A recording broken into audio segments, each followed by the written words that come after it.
প্ৰধানমন্ত্ৰী মোদীয়ে একাংশ শিক্ষাৰ্থীৰ সৈতে ঝাৰুলৈ সাফাই কাৰ্যত ব্যস্ত হৈ থকা এই দৃশ্য আজিৰ 2014 চনৰ 2 অক্টোবৰত প্ৰথমবাৰৰ বাবে প্ৰধানমন্ত্ৰী মোদীয়ে এইদৰে ঝাৰুলৈ সাফা কৰা দেখা গৈছিল।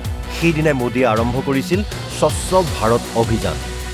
আজি 10 বছৰ সম্পূৰ্ণ হ'ল স্বচ্ছ ভাৰত অভিযানৰ। 10 বছৰ সম্পূৰ্ণ হোৱা দিনটোত প্ৰশ্ন উঠিছে আৱৰ্জনা মুক্ত প্ৰদূষণ মুক্ত দেশ গঢ়াৰ লক্ষ্যৰে আৰম্ভ হোৱা এই অভিযান আসলতে কিমান সফল হ'ল।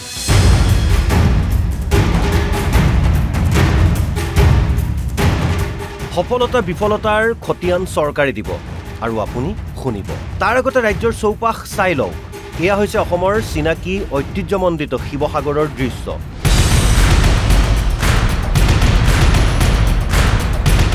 সাতত্ৰিশ নম্বৰ ৰাষ্ট্ৰীয় ঘাইপথৰ দাঁতিত থকা এই ডাম্পিং গ্ৰাউণ্ডটোত জাবৰে পাহাৰৰ আকাৰ লৈছে।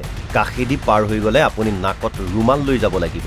আৱৰ্জনাত পোত যোৱা এটা খুঁটিৰ দৰে দেখা গৈছে শিৱসাগৰ চহৰৰ যমুনা। বিগত 10 বছৰে পৰিৱৰ্তন নহ'ল শিৱসাগৰৰ যমুনা কিংবা ডাম্পিং গ্ৰাউণ্ডৰ। ইয়াকে লৈ স্বাভাৱিকতে শিৱসাগৰবাসীৰ মাজত আজিৰ দিনটোত ক্ষোভৰ উদ্গীৰণ ঘটিছে। ইয়াত কিন্তু শিৱসাগৰ চূড়ান্তভাৱে ব্যৰ্থ হৈছে। আমি দেখিছোঁ যমুনাখনৰ যদি আমি শিৱসাগৰ চানেকি বুলি ক'বলৈ যমুনাখনৰ আজি কি অৱস্থা দেখিছে, গোটেই কদৰ্যতা এটা ৰূপ আচলতে যমুনাখন আমি লক্ষ্য কৰিছোঁ। শিৱসাগৰখনৰ আমি যদি একপাক ঘূৰি দিওঁ গোটেই লেতেৰা এটা পৰিৱেশ। শিৱসাগৰৰ কদৰ্যতা দেখিলে এতিয়া চাওক উত্তৰ পূবৰ দুৱাৰমুখ বুলি কোৱা গুৱাহাটীৰ অৱস্থা।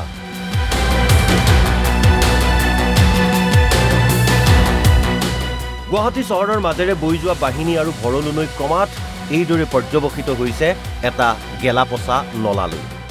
এতিয়া যিটো চিটুৱেশ্যন হৈছে মানে চবতে জাবৰ জোঁথৰ পেলাই থৈ দিয়ে। এতিয়াতো আপোনালোকে এইটো দেখিছে নলাটো মানে এইফালেদি আহিবই নোৱাৰি, যিটো মানে স্মেল ওলায়। আৰু বাকী বেলেগ জেগাতো আপোনাৰ সেনেকৈ জাবৰ জোঁথৰ আমি প্ৰায় দেখিয়ে। একেদৰে চাওক চহৰৰ অতি ব্যস্ত অঞ্চল গণেশগুৰিৰ গাতে লাগি থকা এই জাবৰ নিষ্কাশনৰ ব্যৱস্থা।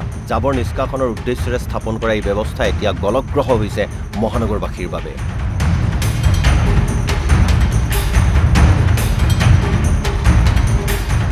প্ৰশ্ন উঠিছে কাৰ নিৰ্দেশত চহৰৰ মাজতেই চলি আছে দুৰ্গন্ধ বিয়পোৱা জাবৰ নিষ্কাশন ব্যৱস্থা।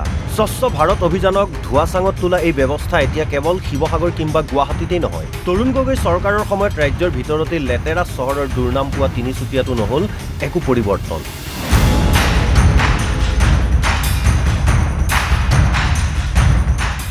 তিনিচুকীয়াত দুলীয়াজান সংযোগী এই টিংৰাই অঞ্চলটোৰ পৰা আজিও পৰিষ্কাৰ নহ'ল জাবৰৰ দুৰ্গন্ধযুক্ত পাহাৰটো।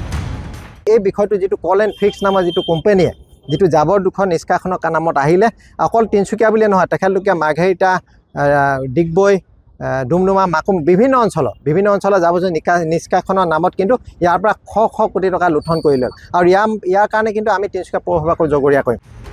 অসমৰ বিশেষকৈ চহৰাঞ্চলসমূহত এইদৰে প্ৰদূষণৰ অভিকেন্দ্ৰলৈ পৰিণত হোৱাৰ মূলতেই পৌৰ নিগম আৰু পৌৰসভাই দায়ী বুলি ক্ষোভ গুজাৰিলে যোৰহাটৰ এজন সচেতন নাগৰিকে।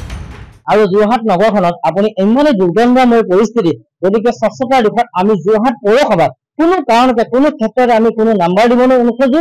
যিহেতু আমি কৰদাতা হিচাপে কৰিব বিচাৰিছোঁ, আমি উপযুক্ত সময়ত উপযুক্ত কৰ তেওঁলোকে নিৰ্ধাৰণ কৰি দিয়া মতে আমি তেওঁলোকক কৰ দি আছোঁ। কিন্তু ইমানখিনি কৰ কাটাই যোৱাৰ পাছতো আজিলৈকে কিন্তু আমি নিজৰ চহৰখনৰ চাফা অৱস্থাত আমি দেখা নাপাওঁ।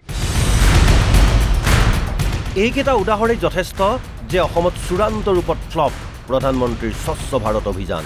পিছে স্বচ্ছতাৰ দৰে এটা প্ৰশংসনীয় পদক্ষেপ অসমত বিফল হোৱাৰ আঁৰত কোন? যোৰহাটৰ এজন জ্যেষ্ঠ নাগৰিকৰ মতে এই ক্ষেত্ৰত কেৱল চৰকাৰ বা প্ৰশাসনক দোষ দিলেই নহ'ব। জনসাধাৰণৰ ইয়াত বহুত ভুল আছে। য'তে ত'তে জাবৰ পেলায়, তাৰপিছত য'ত পেলাব নালাগে জাবৰখিনি চাফা কৰাৰ পিছত আকৌ জাবৰ পেলাই দিয়ে।